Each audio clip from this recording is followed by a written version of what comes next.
Remember one of these? It's a podium, and how many times have you and I been on a stage speaking to dozens, if not hundreds, or even thousands of people? We don't know what post-COVID-19 is going to look like, but we do know there will continue to be a demand for well-staged keynote presentations. Not just webinars and not just teaching sessions, but presentations where you get the impact of a speaker connecting with the audience and sharing powerful ideas.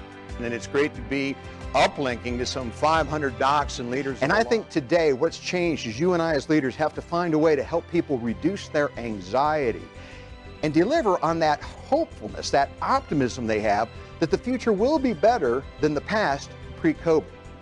Now everybody says what's important now, what's changed, what's different, what are the protocols and the safety procedures? But here's the question we forget to ask. What always matters? What hasn't changed? And relationship, and quality, and value, and service. Those are all staples that haven't changed.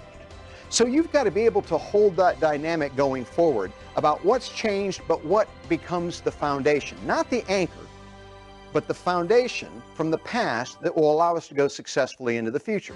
Sean Green had no title, and yet he truly was a leader. And today, a lot of business leaders don't ask the second question, and that is what? Let me tell you why I believe this group, why you today that I'm talking to are going to be successful. It's because you've done it before, and confidence is based on the ability to replicate. Now, I know in financial services we hear that all the time. Past performance is no indication of future performance. When it comes to human beings, that's not true. Past performance is the primary indicator of future performance. Vision and their trust to their leaders, and those are the soft things that make up culture. This is just one of the three very powerful and cost-effective. The dispersion of Crestcom leaders all over the world today. The 90 countries that Crestcom is taught in, I've been so grateful to be a part of the faculty. And I've been telling my clients in crisis, especially today, that experimentation and agility trump planning and process.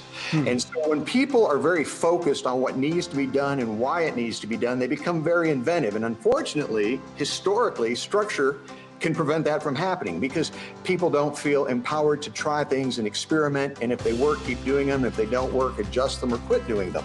So you're exactly right. I think that we need to remember that most things in life aren't or, they're and. You know, it's structure and culture. But structure is pretty easy. Culture is very hard. And what I want you to remember is that better always beats best. I used to think that becoming the best at what you did in your profession would be the hardest professional accomplishment of all.